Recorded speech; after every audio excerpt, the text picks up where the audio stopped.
Hello and welcome to KJ's Kitchen. I am KJ. I am 13 years a master fitness trainer, a fitness nutrition specialist, and most important to me, a happy mom serving up healthy meals from my kitchen to yours. I am here live on Facebook every Wednesday at 12 o'clock, delivering to you realistic, easy, healthy alternatives to the foods you love. So today we're going to talk about chocolate or dessert. I know a lot of people are getting into the keto fix. This could be could easily fit into your keto plan, but alternatively to cakes and brownies and all these other things we're baking, this is quick. You can do it and put it in the fridge and wait for it for later. And it also could be served immediately based on your palate.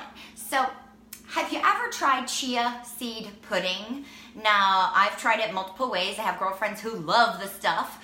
I've tried a couple recipes from them. You put the chia seeds in your chosen milk alternative with whatever cocos and sweeteners, and then you leave it in the fridge. And in the morning, you have this gelatinous, seedy pudding.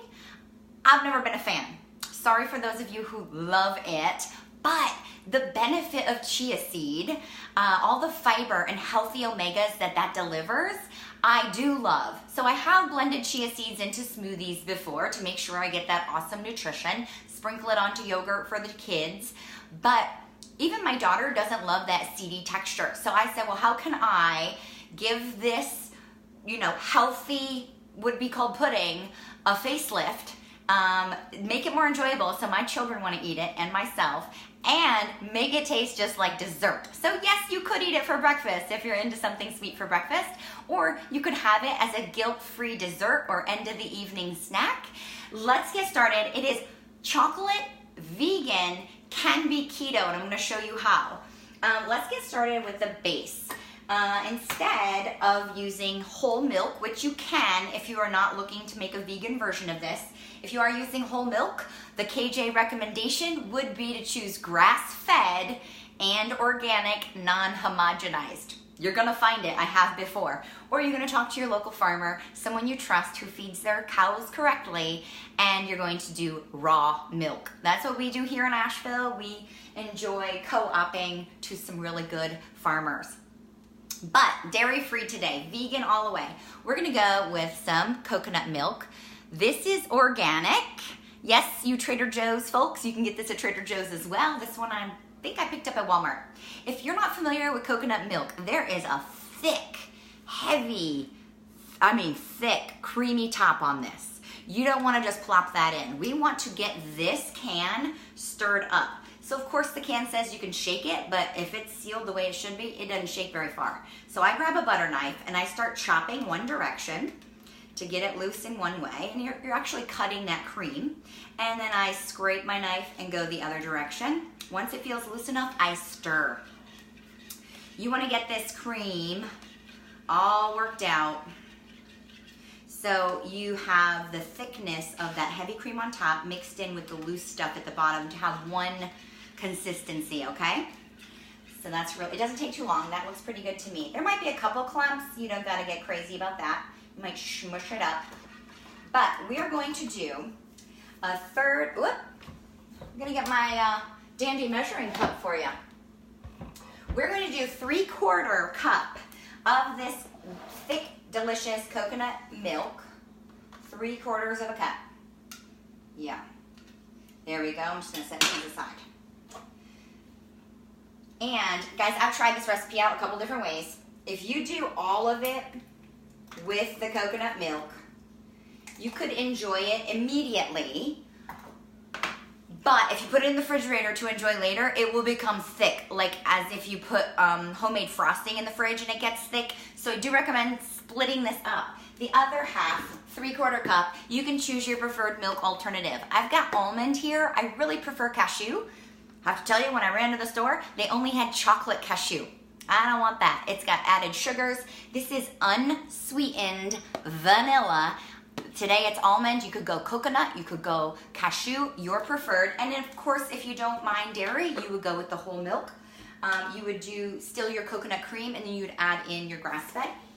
I'm just gonna top it off till I see a cup and a half because it's 3/4 of each. Boop. This will make a very large portion for 4 people, really large, or if you've got littles like me and you only need a little quick fix, you could even probably get about 8 servings out of this, depending on the size of your cups. Here we go. I'm gonna get that all in the blender. You guys know I love easy, so we're just gonna whip things in a blender. And because I don't like the texture of full chia seed, that was where the idea of blending it came in. What if I blended these seeds so much that you didn't taste the texture? And that's where you're gonna get this creamy, delicious pudding.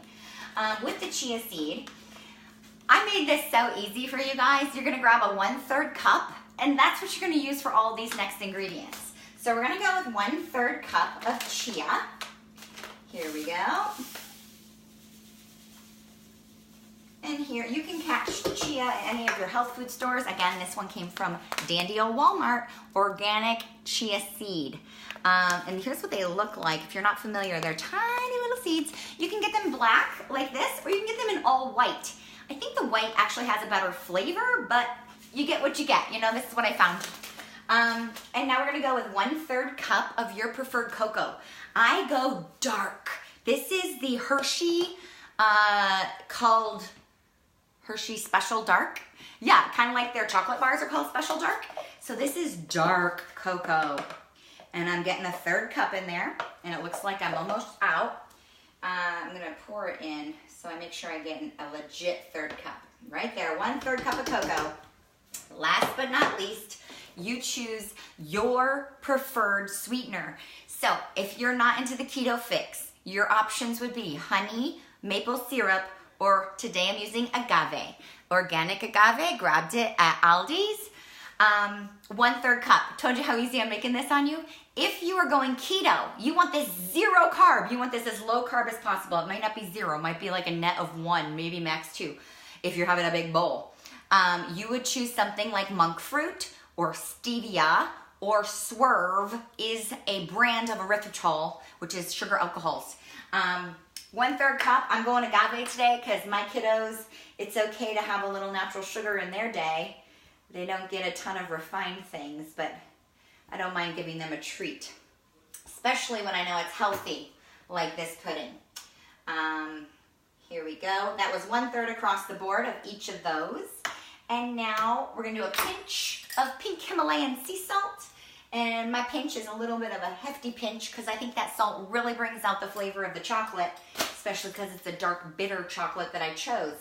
Now, I've tried this also with half dark and half regular cocoa powder. That also is very rich and delicious. I love dark chocolate, and I love for my kids to have that nice palate in their mouth too. Last but not least, vanilla also brings out the flavor of chocolate. You could do vanilla extract. If you would do 1.5 teaspoon vanilla extract. Me personally, I don't want any residual alcohol flavors because I'm not baking this as I do mostly when I use vanilla extract. So I'm using my Tahitian, phone call, I'm back. Tahitian vanilla bean, it's a powder. So you could buy the actual vanilla beans and scrape them, that could work. I buy this in bulk, it lasts a really long time. I put it airtight, and every time I open it, it just smells like heaven. It lasts a really long time in your cupboard if you put it in a sealed container. I'm doing 1 teaspoon of this awesome vanilla bean powder. And you can catch that online if you don't get it at your local health food store or have any specialty stores around.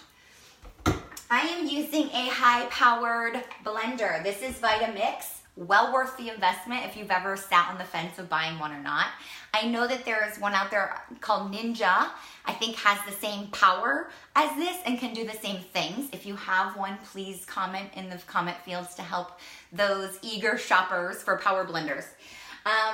What I love is you can adjust the speed. So we're gonna go 2 minutes on high, but I start low and slow so I can scrape the sides and not get any splashing on me. So I'm gonna scrape the sides on this. You can see how dark and rich this is already.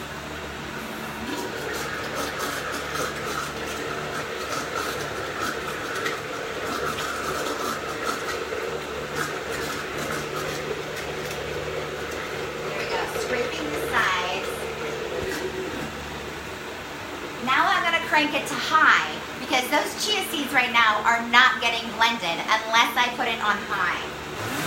I mean really high, right? Okay. I'm not gonna waste your time. That's gonna be 2 minutes. Set your clock. I hope you have a good motor on your super blender, your supercharged blender.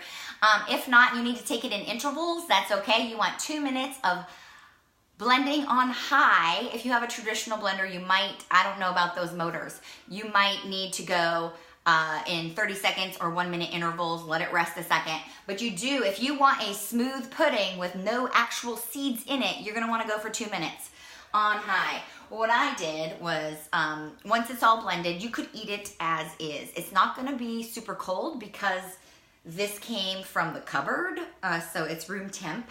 Still tastes great. Or you could just chill it for 30 minutes to an hour, depending on when your guests are arriving or who needs to eat it. Or you just put it in the fridge and enjoy it the next day like you would any other chia pudding. So this is what it will look like. I put mine into two cup Pyrex, so that was 4 cups. Or you could put it into large, or you could put the small ramekins and have it ready to serve. This is what it's going to look like. You see the thick, rich, chocolatey goodness. It is the consistency of real pudding, not full of seeds, and it is so delicious. I'm gonna go to work on this one. I hope you enjoyed today's recipe. And know that you can modify this to suit your palate and your dietary needs. Hopefully I don't have too much chocolate in my teeth as I say goodbye, and I wanna just let you know, I have a link going active in these comment fields very soon, and that link is gonna get you all of KJ's Kitchen's recipes into your inbox. If you've already subscribed, you do not need to click the link again. This recipe will show up within the next 24 hours. Please share this on your wall if this served you or you know someone it would serve. Tag a friend in the comments below. I am now going live on KJ Fit fan page, so subscribe to like my page or follow my page if you want to be sure to not miss any more of KJ's Kitchen every Wednesday here on Facebook at 12 o'clock Eastern. Thank you so much. Have a blessed Wellness Wednesday and stay on track with those health goals and healthy lifestyles of yours. We'll see you next week.